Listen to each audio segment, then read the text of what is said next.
तथास्तु Ram PCS institute के online platform पर आप लोगों का बहुत बहुत स्वागत करता हूं।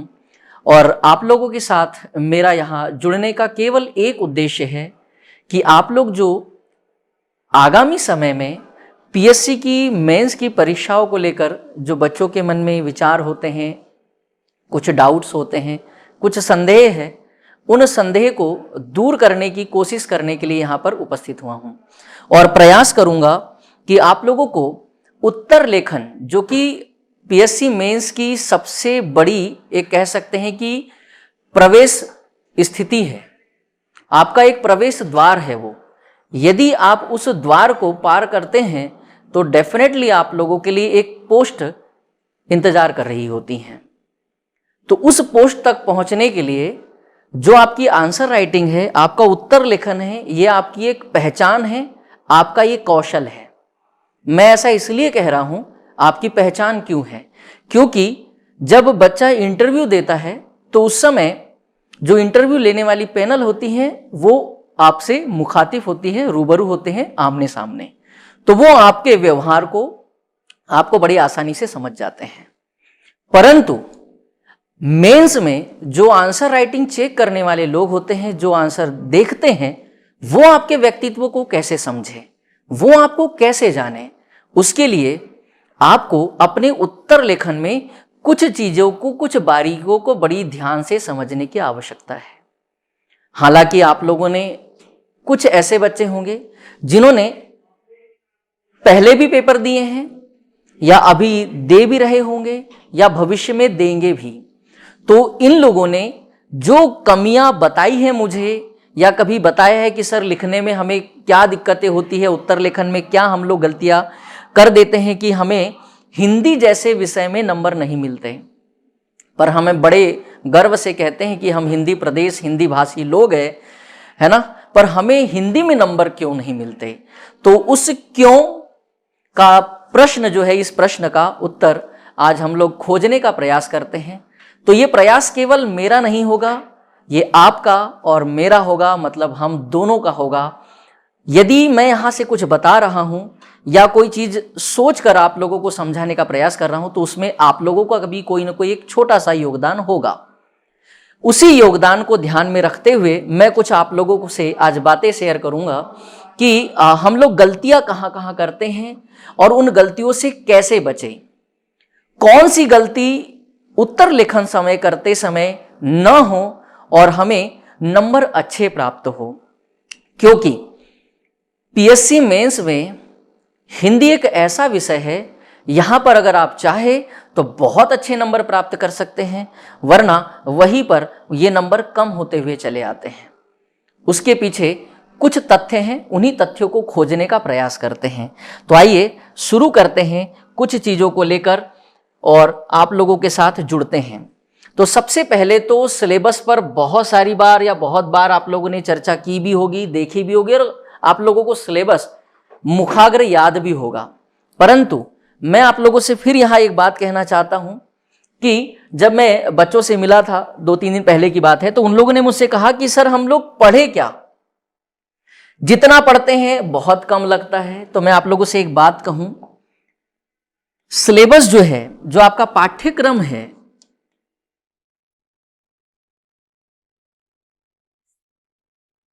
इतना जब बच्चा तैयार कर लेता है तो उसे ऐसा लगता है कि मेरी तैयारी बहुत अच्छी है।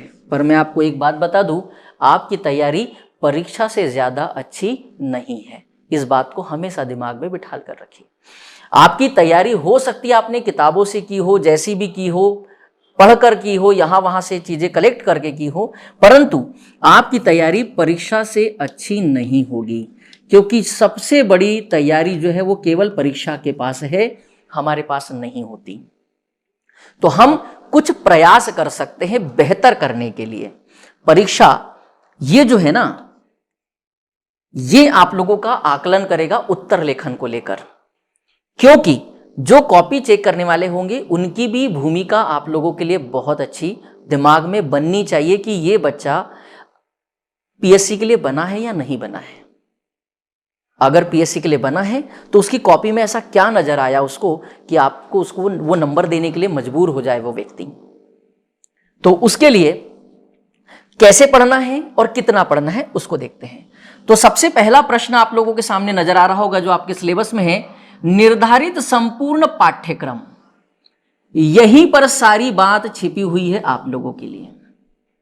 और इसी चीज में बच्चे थोड़े से कंफ्यूज है कि ये जो 75 नंबर है 25 क्वेश्चन है, क्योंकि यहां पर पूरे पूरे 3 नंबर प्राप्त कर सकते हैं आप लोग, पर वो करे कैसे, इसमें क्या पढ़े और कितना पढ़े। तो उसके लिए सबसे पहली बात, ये जो 3 नंबर है ना, इसको कैसे प्राप्त करें। तो संपूर्ण सिलेबस जो आपके पास दिया है उसको अच्छी तरह से पढ़ ले और तैयारी करें। ये 2 बातें हैं, इसके बाहर से नहीं आएगा, क्योंकि इन्होंने यहां एक बात लिखी है, निर्धारित संपूर्ण पाठ्यक्रम। अब इसमें बच्चे बोलते हैं, कई बार बोलते हैं कि सर क्या हम लोग जो पहले सिलेबस आता था जिसमें भाषा का विकास आता था, हिंदी भाषा को लेकर चीजें आती थी, उसको भी तैयार करें। तो बिल्कुल तैयार करने की आवश्यकता मेरे हिसाब से तो अभी नहीं है, क्योंकि इन्होंने यहां लिखा है निर्धारित संपूर्ण पाठ्यक्रम से ही पूछे जाएंगे, और वो पाठ्यक्रम यहां से लेकर यहां तक है। तो हम क्यों भटकाव करें या हम क्यों भटके, जब उन्होंने कह रखा है कि हम वो पाठ्यक्रम यहां से लेकर यहीं तक पूछेंगे, तो हम अतिरिक्त चीजें क्यों तैयार करें, क्यों हमारी एनर्जी नष्ट करें। एनर्जी बचाइए। तो यहां से भी प्रश्न बनेंगे 3 नंबर के लिए, इस वाली प्रक्रिया से भी क्वेश्चन पूछेगा 3 नंबर के लिए। तो इसमें कुछ लेखकों के विचार आपको याद रखना पड़ेगा, उनकी परिभाषाओं को ध्यान रखना पड़ेगा। अलंकार के क्वेश्चन आप लोगों को 3 नंबर के लिए भी तैयार करना होगा, 1 नंबर के प्रश्न के लिए भी तैयार करना होगा। संधि समास आप लोगों को ये सारे क्वेश्चनों में तो पूछना ही है, 3 नंबर के लिए भी तैयार होगा। मतलब इनका जो परिचय है, ध्यान रखिए मैं क्या कह रहा हूं, ये जो टॉपिक लिखे हैं यहां से लेकर यहां तक, इनका परिचय ही याद रखना। मैं इस ही पर गोला लगा रहा हूं, इसको निपात शब्द कहते हैं। मतलब किसी बात पर जोर देना होता है तब निपात की आवश्यकता पड़ती है। तो मैं कह रहा हूं कि परिचय ही प्रश्न नंबर 1 की तैयारी है इन पूरे टॉपिक का। यदि ये आप लोगों ने बेहतर कर रखा है तो ये मान के चलिए कि यहां 75 में से अगर आप लोगों ने बहुत अच्छा लिखा तो 65 या 70 तक भी नंबर आप प्राप्त कर सकते हैं, क्योंकि यहां नंबर कम कटने के चांसेस होते हैं, यहां नंबर कम कटेंगे। बाकी जगह पर नंबर कट भी सकते हैं और मिल भी सकते हैं, पर यहां कम कटेंगे। तो तैयारी आप लोगों को इसी के आधार पर करनी है। जैसे मान लीजिए पल्लवन को उठाकर बात करते हैं, तो पल्लवन तो आप लोगों ने पढ़ा है, एक पंक्ति आपको 10 नंबर के लिए यहां मिलेगी पल्लवन करने के लिए, परंतु 3 नंबर वाले प्रश्न में भी तो पूछेगा। तो ये पल्लवन केवल 10 अंक का नहीं है, अब 13 का हो सकता है, 16 का हो सकता है, 19 का हो सकता है। तो ये सिलेबस अब निर्धारित हो गया, निश्चित हो गया, फिक्स हो गया। तो इसका मतलब अब ये हुआ कि अब उनके पास केवल इतना सा सिलेबस है, तो इन्होंने क्या किया, अब गहराई को बढ़ा दिया। ध्यान रखिए मैं क्या कहना चाह रहा हूं, सिलेबस छोटा कर दिया, डेप्थ बढ़ा दी चीजों की। इसलिए अभी आप लोगों ने देखा होगा विगत वर्षों के प्रश्नों में कि चीजें गहराई से ज्यादा पूछ रहा है, चीजों को बना बना के पूछा जा रहा है। तो अब ट्रेडिशनल चीजें नहीं है, उसके लिए हमें मेहनत करनी पड़ेगी। अब आंसर कैसे लिखे, तो उसके लिए आइए थोड़ा सा चर्चा करते हैं कि एक उत्तर लेखन के लिए एक बेहतर रणनीति या एक बेहतर तरीका क्या हो सकता है, आपकी क्या रणनीति है, आपने तैयारी कैसी कर रखी है लिखने की। क्योंकि क्या होता है, जब पहली बार जो कुछ बच्चे तैयारी करके जाते हैं या पहली बार पेपर वगैरह लिखने का प्रयास करते हैं, तो हमारे अंदर एक आदत सी होती है कि हम कॉलेज की कुछ चीज़ों को लिखते हुए चले जाते हैं, जैसे कॉलेज स्कूल में लिखते हैं। यहाँ ऐसा आपको नहीं करना है। क्या नहीं करना है और क्या क्या करना है वो बातों को सुन लीजिए। ये यहाँ पर मैंने वही कहा है कि क्या करें और क्या ना करें, ये बड़ी दुविधा वाला काम है। सबसे पहली बात तो ये है कि उत्तर लिखते समय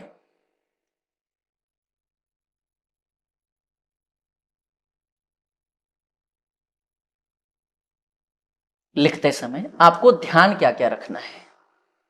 सबसे पहली बात, विस्तार से बचना है। विस्तार समझते हैं क्या होता है? अभी मैं बताता हूं विस्तार क्या होगा। दूसरा, भाषा कैसी हो। तीसरा, आपका प्रस्तुतिकरण का ढंग कैसा है।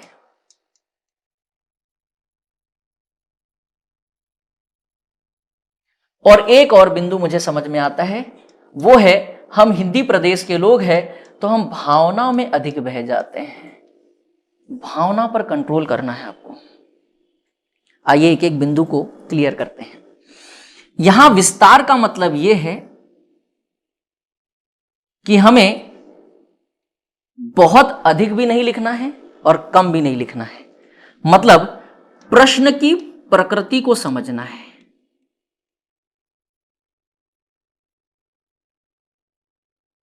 इसका मतलब यह है जो पूछा है केवल वही लिखना है।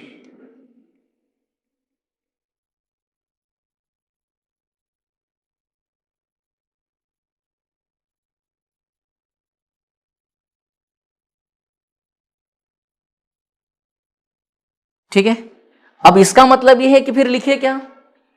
तो जो पूछा है वही लिखना है। वो नहीं लिखना है जो आपको बहुत अच्छे से आपने बचपन से जो स्कूल लाइफ से पढ़ के आ रहा है वो नहीं, परंतु जो पूछा है उसे पूरा लिखना है।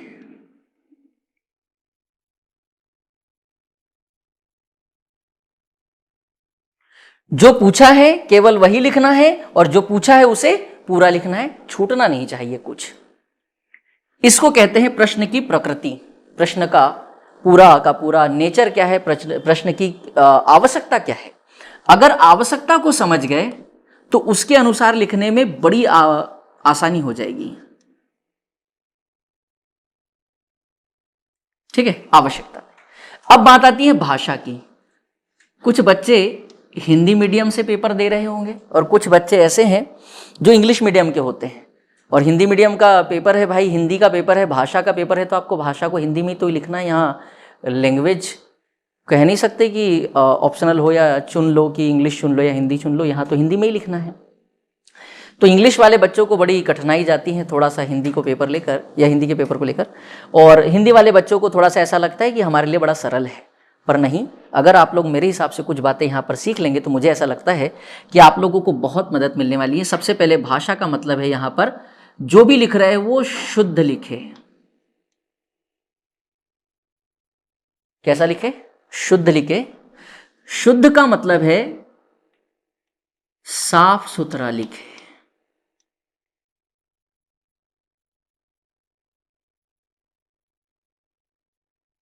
शुद्ध का मतलब है वर्तनी सही होनी चाहिए, स्पेलिंग सही होनी चाहिए। अगर वर्तनी में गड़बड़ है तो दिक्कतें हैं थोड़ी सी। यहां वर्तनी का मतलब स्पेलिंग तो है ही है, यहां वर्तनी का मतलब क्या क्या है वो समझ लीजिए। यहां वर्तनी का मतलब है आप व्याकरण कैसी बना रहे हो, सेंटेंस कैसे बना रहे हो, इससे है।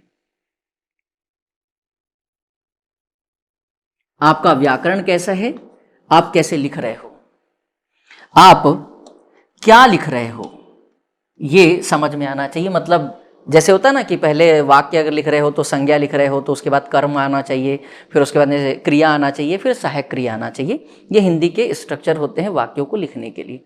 बड़ा भी वाक्य लिख रहे हो कोई बात नहीं है, जो जो चीजें आप उसमें शामिल करना चाहते हैं सब कुछ शामिल कीजिए, पर वाक्य सही लिखिए। यह वर्तनी का मतलब वाक्य से भी है। ठीक है, यह वर्तनी का मतलब व्याकरण से है, यहां वर्तनी का मतलब वाक्य संरचना से है।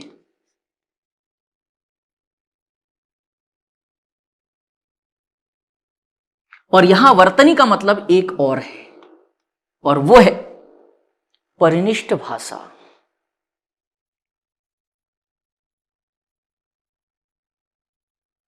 इसका हमें थोड़ा सा ख्याल रखना चाहिए। दरअसल हम लोग क्या करते हैं, लिखते समय जो हमारी बोलचाल की भाषा है ना उसका प्रयोग कर लेते हैं और वाक्य वहाँ पर बिगड़ जाता है। तो हमें थोड़ा सा इस बात का ध्यान रखना चाहिए कि परिनिष्ठ भाषा का प्रयोग करें, क्योंकि आपके सिलेबस में लिखा है मानक भाषा और उसी को हम लोग कहीं ना कहीं मानक या परिनिष्ठ या सुसमृद्ध भाषा कह लेते हैं, तो हमें उसका भी ख्याल रखना चाहिए। अब बात आती है प्रस्तुतिकरण की। आपका प्रस्तुतिकरण कैसा है? प्रस्तुतिकरण का मतलब यहां पर यह है कि जो प्रश्न की प्रकृति है, जो प्रश्न ने चाहा है, जो प्रश्न ने मांगा है, अगर आप उसको लिख पा रहे हो उसी ढंग में, तो वो आपको प्रस्तुत करते आना चाहिए। यहाँ पर 3 से 4 लाइनें आपके पास लिखने के लिए होती हैं। उन 3 से 4 लाइनों में आप ऐसा क्या लिखे कि आपके पूरे भाव यहाँ पर व्यक्त हो जाए। वो जो प्रश्न ने पूछा आपने वो पूरा व्यक्त किया। तो उसके लिए प्रस्तुत करने के लिए, जैसे मान लीजिए अभी मैं यहाँ नीचे आपको बताऊंगा, इस पर मैं चर्चा करूंगा कि प्रस्तुतिकरण कैसा हो। और एक और चीज, लास्ट मैंने कहा कि भावना में न बहे। खास करके हिंदी मीडियम वाले बच्चों से मेरा कहना है कि भावनाओं में न बहे। हम लोग क्या करते हैं कि कभी किसी क्वेश्चन का उत्तर हमें नहीं पता होता है, आंसर नहीं पता होता है, तो हम लोग अपनी तरफ से कुछ जुगाड़ तुगाड़ लगाकर आंसर लिखने का प्रयास कर लेते हैं, है ना। तो ये हमारी भावनाएं हैं। और कभी कभी ऐसा होता है कि कोई क्वेश्चन बनता है तो हम उसको इतना बेहतर लिखने का प्रयास करते हैं, ये भूल जाते हैं कि वो प्रश्न 1 नंबर का है या 3 नंबर का है, या वो प्रश्न 2 नंबर में आया है, या वो प्रश्न 10 नंबर में आया है। हम ये भूल जाते हैं और भावनाओं में बहकर, भावनावश में हम उसमें बहुत सारा लिख देते हैं। और फिर अंततः एक बात और आ जाती है कि जब वहाँ लाइनें कम पड़ती हैं तो फिर हम उसको एडजस्ट करने में लगे रहते हैं। तो पहले ही सोच ले कि हमें कितना और कैसा लिखना है। आइए थोड़ी सी अब बात मैं करता हूँ। ये तो मैंने बता दिया आपको कि उत्तर लेखन के लिए आपको किन किन बातों का ध्यान रखना चाहिए। अब मैं आपको बताता हूँ कि कैसे लिखना चाहिए और क्या आपको नहीं लिखना चाहिए। सबसे एक महत्वपूर्ण घटना एक और आपको बता दूं, जो मुझे बच्चों की कॉपियाँ चेक करते समय, जब हम लोग यहाँ टेस्ट पेपर वगैरह लेते हैं तो उसमें पता चलती हैं कि वो कमियाँ क्या है। तो उसी एक कमी से आपको मैं रूबरू कराता हूँ। देखिए गलती क्या करते हैं, यहाँ पर भी यहाँ से लिखना शुरू करते हैं बच्चे, जब उनको बहुत अच्छे से आता है, और जब जगह नहीं रहती तो कुछ बच्चे यहाँ पर भी लिख देते हैं। देखना, मेरी बात समझना, कैसी गलतियां करते हैं। यहां पर भी लिख दिया, यहां पर भी लिख दिया, फिर अगली लाइन यहां से लिख दी, फिर यहां से लिख दी। यह है भावनाओं में बहने का नतीजा। उत्तर पता है पर बहुत ज्यादा पता है और बहुत सारी चीजें डालने की कोशिश कर रहे हो, इसलिए ऐसा हुआ। यहां बॉक्स बने होते हैं, लाइनिंग होती है, इस लाइनों के बाहर जाकर लिख देते हैं। हमें इस लाइनों के बाहर जाकर बिल्कुल नहीं लिखना है। अगर आप ऐसा लिखते हो तो आपको नंबर प्राप्त नहीं होंगे। इसके अलावा एक प्रश्न यहां लिखा गया, अगला प्रश्न यहां लिखा होता है, यहां पर खाली जगह छुटी होती है। कुछ बच्चों को जब भेद वगैरह लिखने की बात करता है, बाकी चीजें करने के लिए कहते हैं, उदाहरण वगैरह कहने की बात करते हैं, तो यहां पर भी लिख देते हैं। आपको यह बिल्कुल नहीं करना है। ठीक, आपके पास जो जगह दी गई है, जो स्थान दिया गया है, उसी स्थान में पूरी बातें आपको कंप्लीट करना है। क्योंकि जो प्रश्न आप लोगों को दिया है वो बना उसी के लिए है, उतनी जगह के लिए बना है, तब तो वो पूछा जा रहा है। इसका मतलब आपको कुछ चीजें व्यवस्थित ढंग से लिखकर समझाने की आवश्यकता होगी, या उस चीज को बताने की, अपने आप को प्रूफ करने की आवश्यकता है। चलिए, तो मैंने यहां पर कुछ बातें लिखी हैं, उस बातों को मैं आपको समझाने का प्रयास करता हूं। जैसे कि यहाँ एक पंक्ति लिखी है या एक बात लिखी हुई है कि प्रश्न की प्रकृति को समझें। सबसे पहला और महत्वपूर्ण आवश्यक तत्व जो मैं आपको बता रहा हूं आज, कि आपका प्रश्न क्या है, प्रश्न में बातें कौन कौन सी पूछी हैं, प्रश्न में हाईलाइट बिंदु कौन से हैं। अगर 2 बिंदु हैं तो दोनों बिंदुओं को आपको साथ में लेकर चलना पड़ेगा।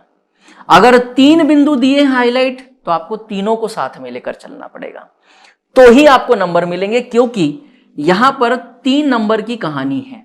अब देखिए, अगर प्रश्न में 2 बातों पर ध्यान दिया गया है, 2 बातों को ध्यान रखा है, तो 1.5 नंबर इसके लिए हो गए और 1.5 नंबर इसके लिए हो गए। ऐसे नंबर भी बढ़ते हैं। अब अगर 3 बातों पर ध्यान दिया, मतलब एक इसके लिए है, एक इसके लिए है और एक इसके लिए है।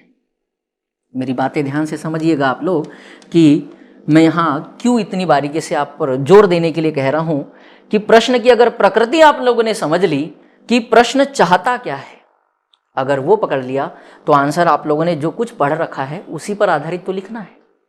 जो आप लोगों ने पढ़ रखा है वही तो सब कुछ लिखना है।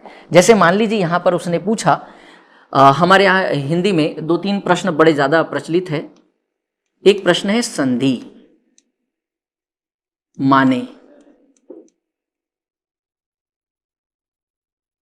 ठीक, एक प्रश्न होता है संधि को परिभाषित कीजिए।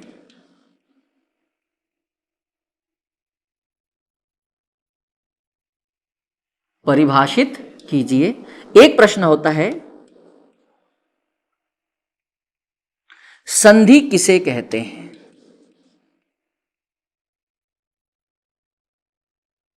एक प्रश्न होता है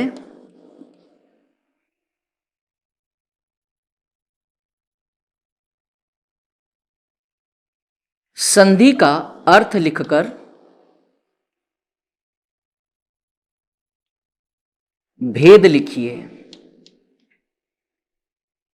अब यहां पर बच्चों को क्या लगता है कि सारी चीजें एक जैसी ही है, या हो सकता है कुछ लोगों को बहुत अच्छे से मालूम है कि ये सब क्या है, और कुछ लोग जो पहली बार पेपर दे रहे होते हैं वो थोड़ा सा यहां पर अटपटा सा व्यवहार करते हैं इस प्रश्न को लेकर। देखिए कैसे, यहां संधि माने उसने ये पूछने का प्रयास किया है कि आपको संधि का तात्पर्य बताना है, संधि का मतलब बताना है, संधि का आशय क्या है वो बताना है सबसे पहले।